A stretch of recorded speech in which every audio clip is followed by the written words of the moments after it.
Maybe an ill trade wind blowing through the American economy tonight, with President Trump still betting the U.S. will benefit from the trade war. We begin on Wall Street today, where President Donald Trump's tariffs have spooked investors, wiping out $4 trillion in market value from the S&P 500. Take a look at this, the Dow Jones.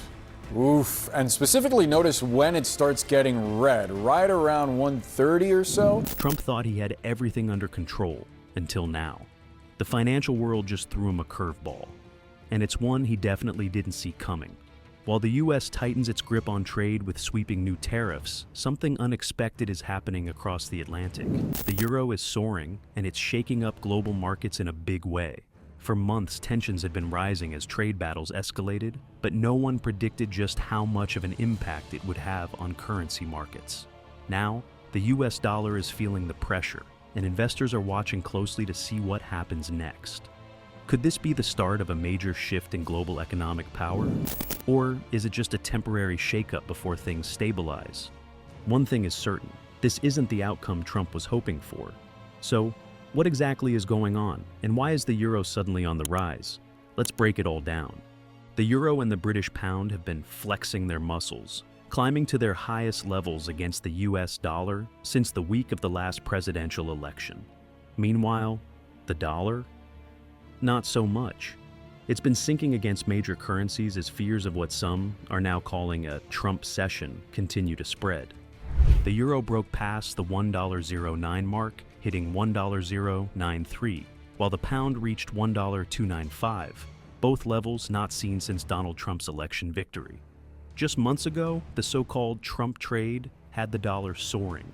But now, the very policies that once boosted it, like aggressive tariffs on Canada, Mexico, and China, are dragging it down.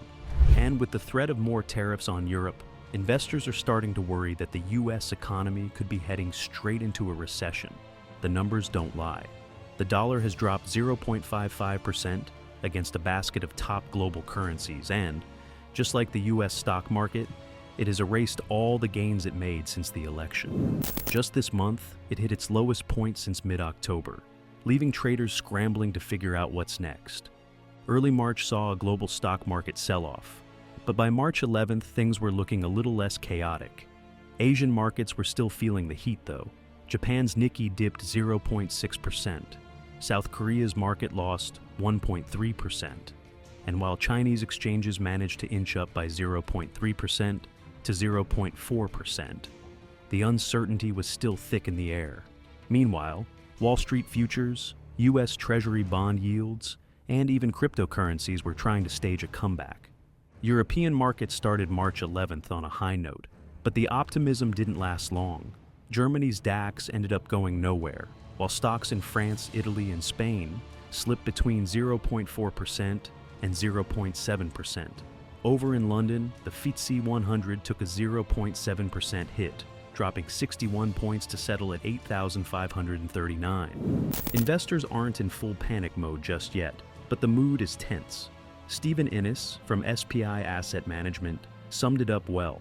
Markets are still feeling the pressure, as Wall Street's once bold confidence is now being weighed down by growing concerns that Trump's aggressive tariffs and deep government spending cuts might drag the U.S. economy into trouble. Meanwhile, in a plot twist no one saw coming, Trump decided to throw his support behind Elon Musk, promising to buy a Tesla after the electric car company's stock took a beating. Tesla shares have been in free fall, losing over half their value since December. And things only got worse on March 10th when they plunged another 15%, the worst one-day drop since 2020. Trump took to Truth Social to vent his frustration, accusing radical left lunatics of working together to take down Tesla in what he claimed was an illegal boycott.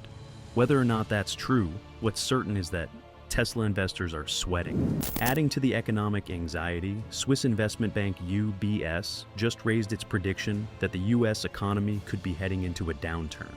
They now see a 30% chance of a stagflationary or cyclical slowdown, up from 25% last month. In other words, Wall Street might be in for a rough ride.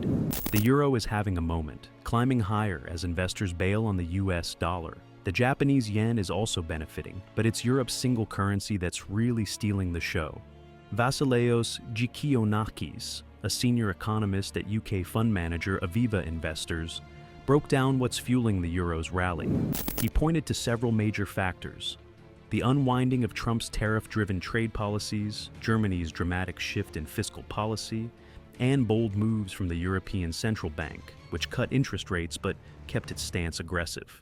Add in weaker than expected economic data from the US and a potential ceasefire in Ukraine, and the euro is looking stronger than ever. Europe, he noted, has a habit of pulling itself together when the pressure is on. This shift in sentiment and confidence is giving the euro a solid boost. The big question now is just how high can it go? Some analysts predict it could hit $1.15 by the end of the year and climb to $1.20 by the end of 2026. But Giannakis isn't convinced it'll take that long. He thinks the $1.15 mark could come much sooner.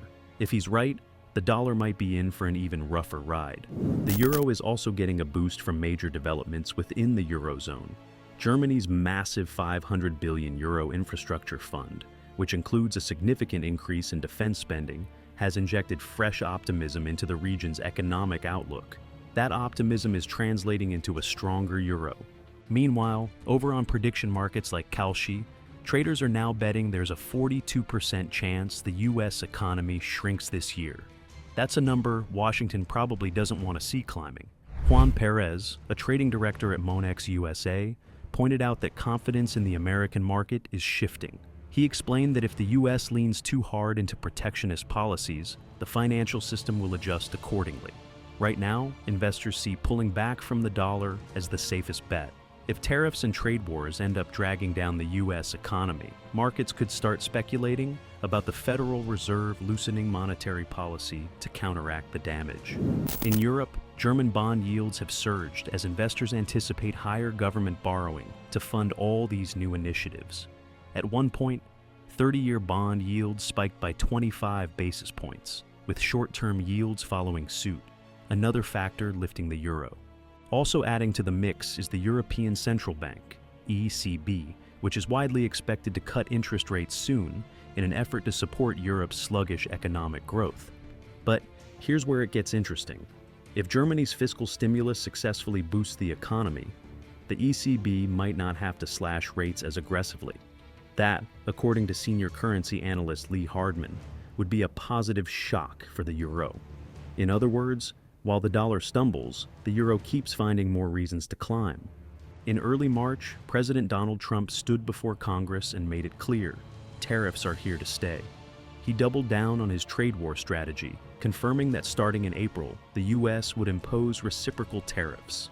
As part of the plan, his 25% tariffs on imports from Mexico and Canada officially kicked in, alongside a steep hike on Chinese goods, now facing a 20% duty. Unsurprisingly, China and Canada wasted no time retaliating, while Mexican President Claudia Sheinbaum promised a response of her own, though she kept everyone guessing on the details. Then came the next day, and in typical Trump fashion, the White House threw in a twist. Turns out some of those tariffs weren't as set in stone as they first appeared. The administration announced that automakers in Canada and Mexico would get a 1-month exemption from the 25% tariffs if they agreed to follow the rules of an existing free trade agreement. President is happy to do it. It's a 1-month exemption. Whether this was a strategic pullback or just an attempt to soften the blow remained up for debate. Currency traders, meanwhile, weren't sure what to make of it all. Were these tariffs a long-term fixture or just another bargaining chip? The uncertainty sent the Canadian dollar up 0.3%, landing at $1.43.41 Canadian cents per US dollar, as investors tried to gauge the fallout. Back in the US, the economic data sent mixed signals. Hiring took a nosedive, with private payrolls adding only 77,000 jobs in the past month, far below economists' expectations of 140,000. That was a sharp drop from January's 186,000 job increase, signaling a potential slowdown in the labor market. But just when it seemed like all the news was bad, the service sector swooped in with an unexpected boost. Growth in the industry actually picked up, and prices for inputs climbed. The Institute for Supply Management's index, which measures the health of the non-manufacturing sector, rose to 53.5 from January's 52.8, giving economists a little something to chew on. Meanwhile, over in Asia, China decided it wasn't going to sit back and watch its economy take a hit from rising trade tensions. On Wednesday, Beijing announced plans for more fiscal stimulus, signaling that it was ready to roll out aggressive measures to keep its economy afloat. While details were scarce, the message was clear. China wasn't going down without a fight. It looks like Trump hasn't learned a thing from the chaos his tariffs have already caused, because he's doubling down yet again. On March 7th, President Trump made a bold move, threatening to slap tariffs on Canadian dairy and lumber, unless Canada decided to play fair and lower its own hefty rates. He called out Canada for years of what he called rip-offs, particularly the steep 250% tariff on American dairy products. Trump argued that these sky-high tariffs had put unnecessary strain on American farmers, and now the U.S. wasn't going to stand for it any longer. He made it clear that if Canada didn't change its ways, the U.S. would hit back with its own trade barriers, leaving the two nations locked in a growing trade standoff.